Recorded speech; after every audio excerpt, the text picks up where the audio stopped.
How are you. Welcome to all of you in Viveka maths YouTube channel. आज हम number theory में number of positive divisors of a composite number and its sum यानी भाज्य संख्या का धनात्मक भाजक की संख्या और इसका योग बताने जा रहे हैं। मतलब किसी भी कंपोजिट नंबर का डिविजर की संख्या कितनी होगी और उसका योग कितना होगा, इसके बारे में आपको बताने वाले हैं। आप लोग ध्यान से देखिएगा, वीडियो बहुत ही इंटरेस्टिंग होगा और यह प्रत्येक कंपटीशन में इस पर आधारित प्रॉब्लम आता है, अतः आप वीडियो को पूरा देखिएगा। यदि आपको वीडियो अच्छा लगे तो इसे ज़रूर लाइक कीजिएगा और चैनल को कर दीजिएगा सब्सक्राइब। तो कंपोजिट नंबर जैसे मान लेते हैं 6, तो इसका डिविजर यानी अपवर्तक क्या क्या होगा 1 2 3 6। तो नंबर ऑफ डिविजर कितना होगा 1 2 3 4 और सम ऑफ डिविजर्स मतलब सबको यदि योग करते हैं सम करते हैं तो इसका कितना होगा 12। उसी तरह से जैसे कंपोजिट नंबर लेते हैं 12, तो इसका डिविजर्स यानी अपवर्तक क्या होगा यानी भाजक की संख्या कितना होगा, तो 1 2 3 4 6 12 कितना है 6 और इसका योग कितना होगा 28 यानी 28। अब जैसे 24 लेते हैं तो इसका डिविजर्स क्या होगा 1 2 3 4 6 8 12 24 नंबर ऑफ डिविजर्स 8 और इसका सम यदि निकालते हैं तो 60। उसी तरह से यदि हम 28 लेते हैं तो 1 2 4 7 14 28 नंबर ऑफ डिविजर्स 6 और इसका यदि हम सम निकालते हैं तो 56। लेकिन दोस्तों यदि आपको 600 दिया हुआ है, यदि मान लेते हैं आपको 400 दिया हुआ है, यदि 1000 दिया हुआ है, तो कहेगा कि अपवर्तक की संख्या कितनी है, आपको निकालने में प्रॉब्लम होगा। कितना लिखिएगा इसको, कितना इसका अपवर्तक निकालिएगा या कितना भाजक की संख्या निकालिएगा, आपको कठिनाई होगी।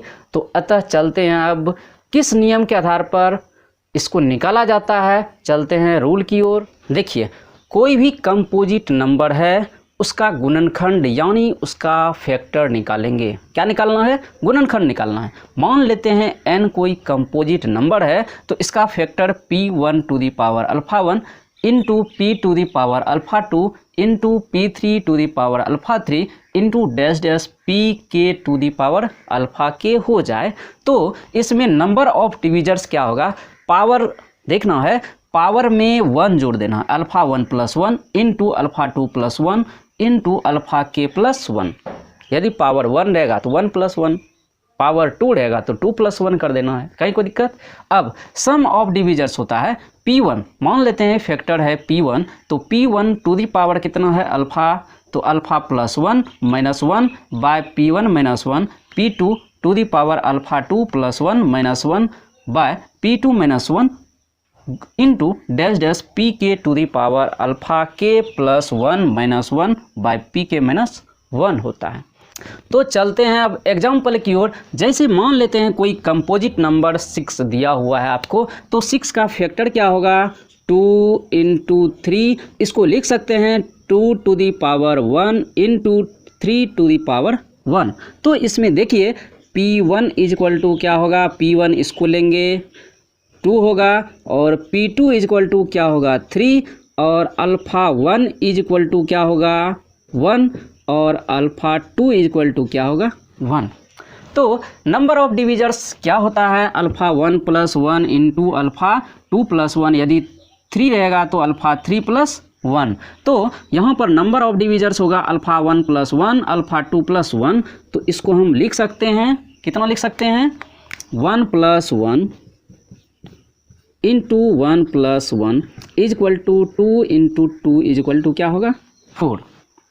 अब देखिए सम ऑफ डिविजर्स क्या होगा, सम ऑफ डिविजर्स होता है p1 to the power alpha 1 plus 1 minus 1 by p1 minus 1 into p to the power alpha 2 plus 1 minus 1 by p2 minus 1।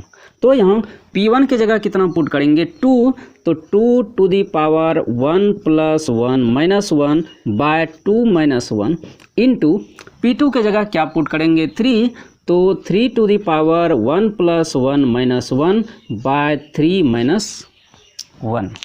Clear. अब इसका मान कितना होगा, 2 to the power 2 minus 1 by 1 into 3 to the power 2 minus 1 by 2।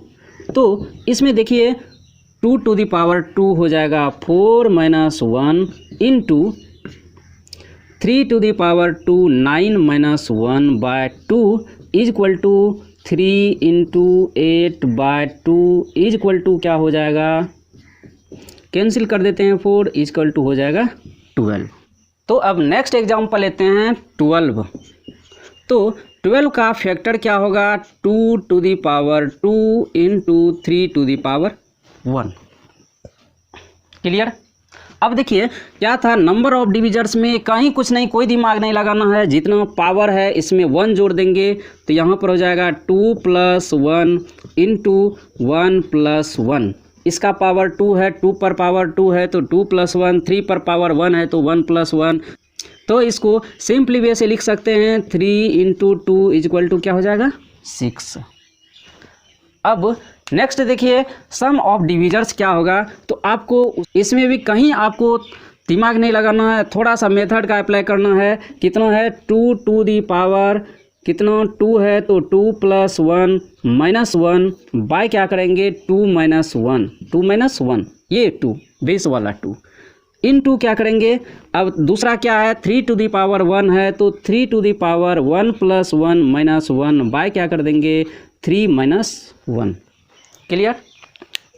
अब दोस्तों इसका मान क्या हो जाएगा, देखिए 2 to the power 3 minus 1 by 2 minus 1 करेंगे तो 1 into 3 to the power 2 minus 1 by 3 minus 1 करेंगे तो 2 इक्वल टू हो जाएगा 7 into 9 minus 1 by 2 is equal to हो जाएगा 7 इंटू 8 बाय 2। तो 2 से कैंसिल होगा 8, तो यहाँ पर होगा 7 इंटू 4 28। अब नेक्स्ट एग्जांपल लेते हैं 24। तो 24 का फैक्टर क्या हो जाएगा, 2 to the power 3 into 3 to the power 1। Clear.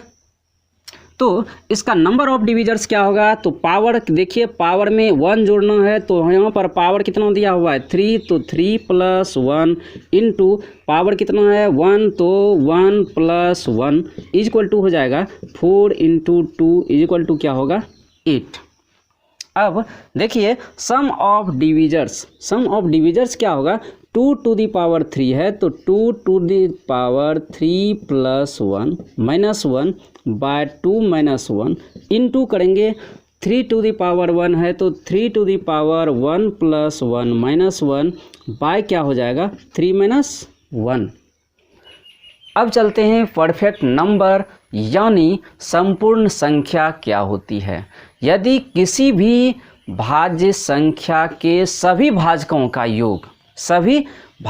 का योग उस संख्या के दुगुनी हो जाती है तो उसे संपूर्ण संख्या कहते हैं। If sum of divisors is double of the number is called perfect number. जैसे देखिए 6 का फैक्टर होता है 2 to the power 1 into 3 to the power 1। अब सम ऑफ डिविजर्स क्या हो जाएगा, तो सम ऑफ डिविजर्स पहले आपको निकालना बता चुके हैं। तो सम ऑफ डिविजर्स होगा 12, तो इसको लिख सकते हैं 2 इंटू 6।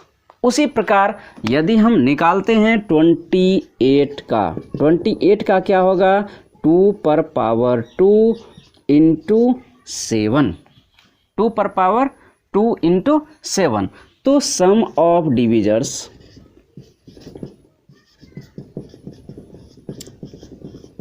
इज इक्वल टू हो जाएगा 2 to the power 2 plus 1 minus 1 by 2 minus 1 into 7 to the power 1 plus 1 minus 1 by 7 minus 1।